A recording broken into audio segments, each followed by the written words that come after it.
you're moving from place to place, place. Good morning, morning. Viewers, welcome back this morning to the Tobago Updates morning show. We are chatting this morning with Archdeacon Phil Isaac. He's the Archdeacon of the Tobago Anglican Churches here in Tobago Anglican Churches. Yeah, that's right. In the Tobago region. No, in the Tobago region. All right, and this morning, viewers, our focus is on observing the period of Lent. Good morning to you, Archdeacon Isaac. Good morning, Ria. Ria, can I crave your indulgence? Please do. Uncle Daniel is 100 years today. And we need to get that picture up. And that is Daniel Archer. I think we've got that picture. Yes, well, whenever that time comes, but I just wanted to shout out to see. But we need to definitely, before this interview is over, we want to recognize him. Now, we're talking this morning about the Lenten period here, Archdeacon Isaac. Do persons still observe the period of Lent? I think what 20, 30, 50 years ago, even with Carnival, from Ash Wednesday, there was no Carnival, no calypso being played on the radios.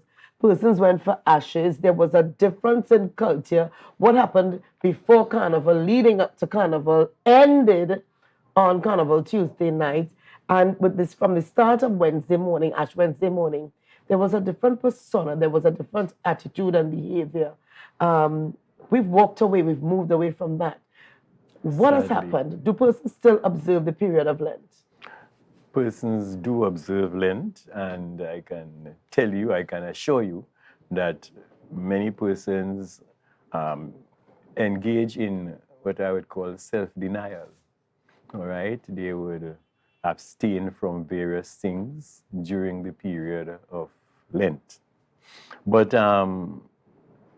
Lent and Carnival, they don't really have much in common, eh? The idea of Lent and Carnival having that relationship would have come about throughout the years because of Mardi Gras and all that kind of thing, right? But originally, Lent was a period that was set aside for preparation for Easter.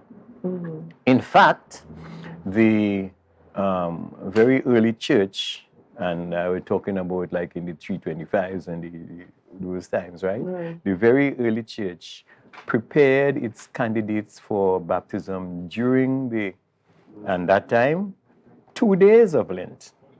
And that time further on, the 2 weeks of Lent. All right? It was never 40 days.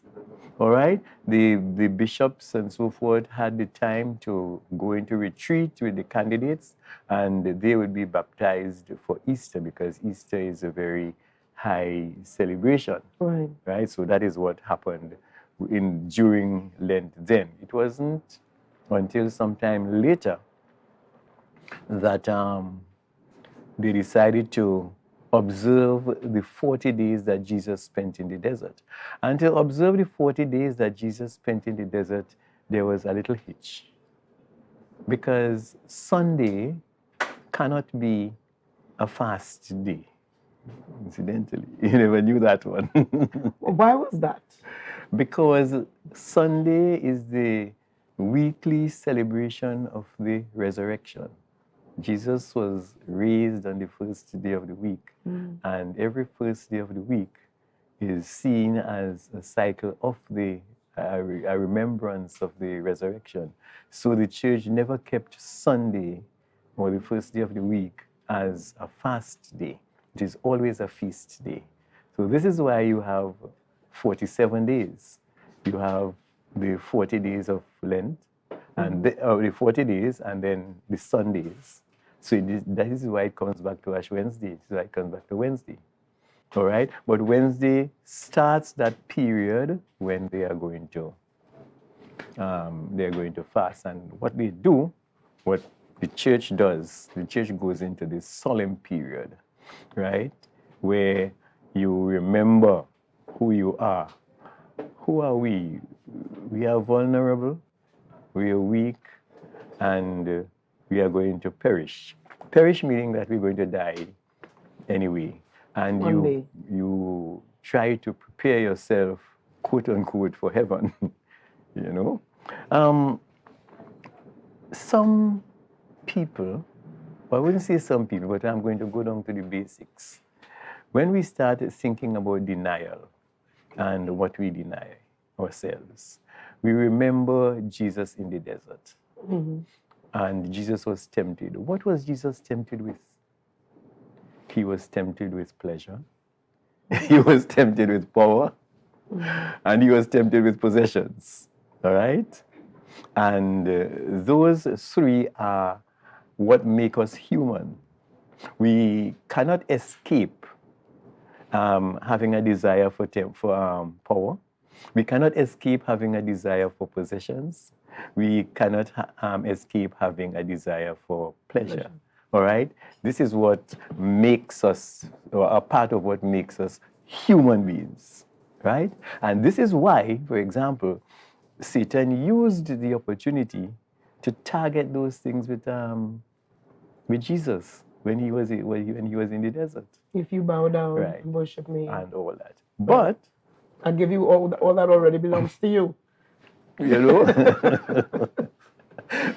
But Jesus saw it in a different way. As a matter of fact, those same things that seem to be very materialistic, as we would call it, are the things that really get you into heaven.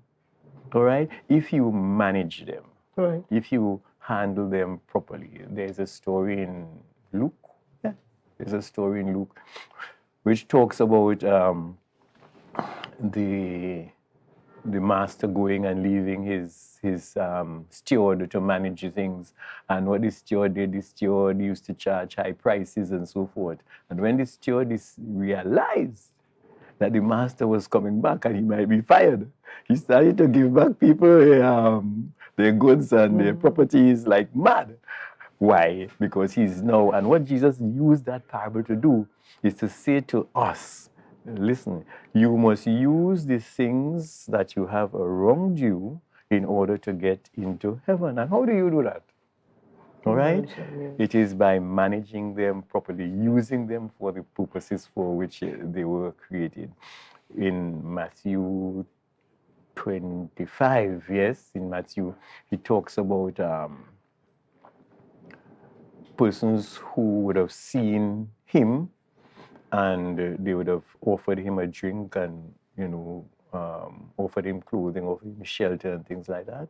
Well, in that instance, what Jesus is saying to you, because the question was asked, when did you see me and offer me a drink? When did you see me? And Jesus said, when you did it to the least of mine. So we use the material things, yes. We do not use it, as we call it, for to prosper ourselves on earth, but we use it to serve others. We use it for the benefit of, well, Jesus said the greatest among you is your servant, right? So we use those things for our heavenly benefit. And a lot of persons do not realize that, and they see prosperity in a different way.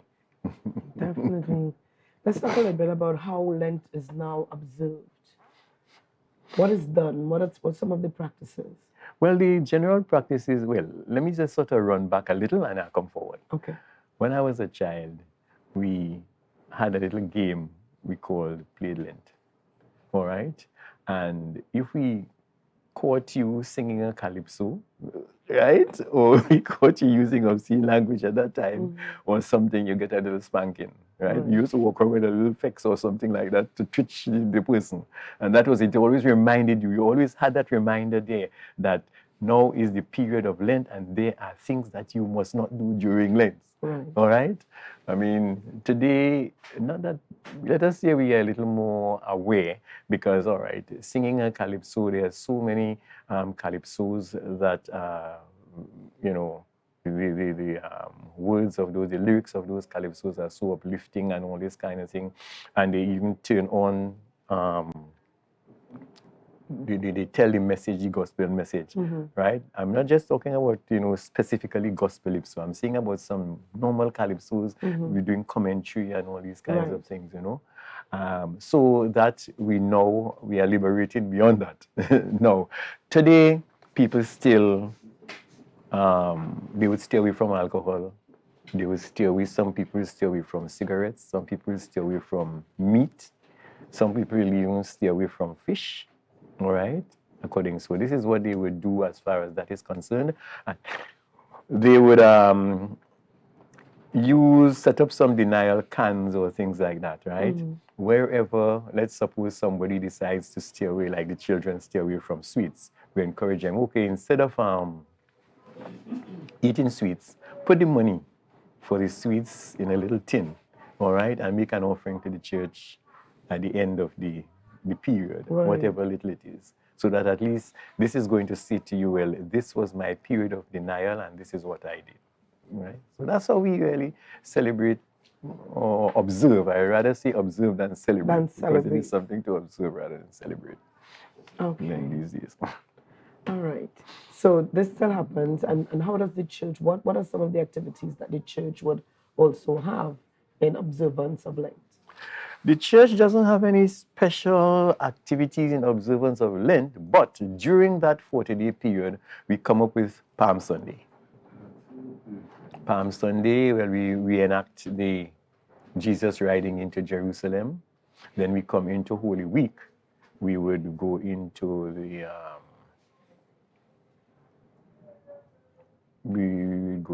Passion, the week of the Passion. We are going to walk the same road that Jesus walked on to Calvary, as we do the Stations of the Cross. And then we would have a Good Friday observance, right? So basically, those are what we are going to do. So during Holy Week, you would find every day there is some kind of activity. And during the period, the 40-day period, some churches or most churches would find an opportunity to walk the way of the cross. And that is to remind us what happened to Jesus when he was on his way to Calvary. Right? All right, but Father Phil, Archdeacon, we've got to practice saying the correct, giving him the correct title. It's Archdeacon Phil Isaac. We are so accustomed saying Father Phil that everybody everywhere is just Father Phil, but it's Archdeacon Phil Isaac. We want to thank you for being on the program with us this morning as we continue to observe. So even during this period, persons can decide what they're going to, or what they choose to stay away from as they continue to observe the Lenten period. I suppose, though, I didn't tell you or tell the public about the ashes.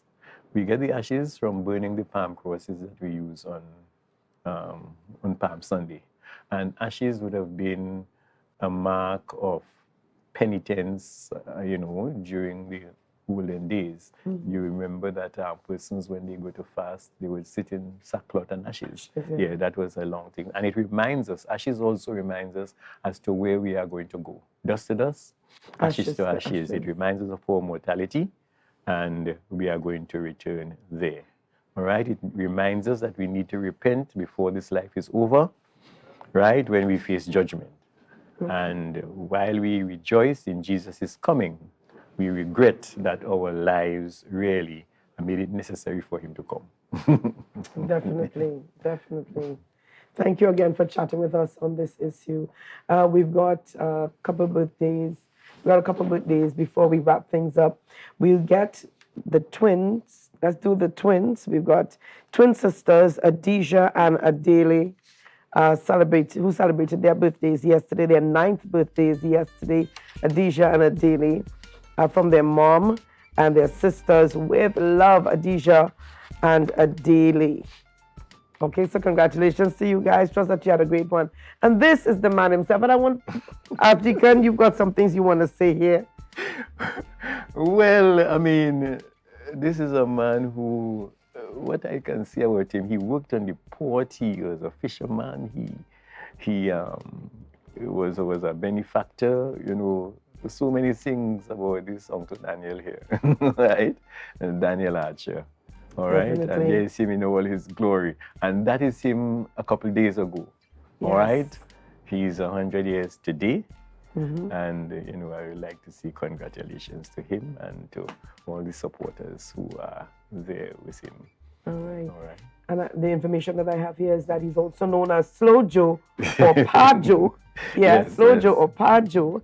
and this was the official birthday. His official birthday was on February 7th, all right, and this was him on Sunday. He went to church on Sunday, and he goes for his usual morning swim at Swallows each morning as well. So you want to live as long as Pa Joe or Slow Joe, go for that morning swim, that early morning swim. And I think I'm almost certain David Morrison was giving me this story about a week or so ago about this gentleman who woke up every morning. I think David Morrison asked him, what was the secret to living so long? And he said, that early morning swim every day. So you know the secret now. All right. So there's going to be a private celebration for him with his children, grandchildren, and members of the family who would have flown in from outside. So happy birthday going out to Mr. Daniel Archer. The award, Shamin Archer is his daughter. Martha Archer, again, who was a noted netballer, was his daughter, Kasana, and his granddaughter.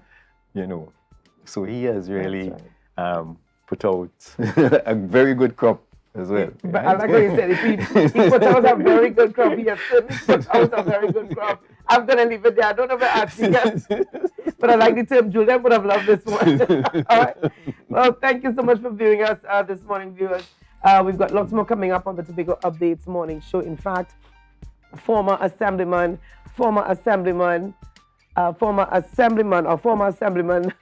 Karuth is going to be coming up next with Julian Skeet. So many things happen on set here. In the background, you try to keep focused. So we've got lots more coming up in the program. Stay tuned. Remember, viewers, to share the live, share the live, share the live.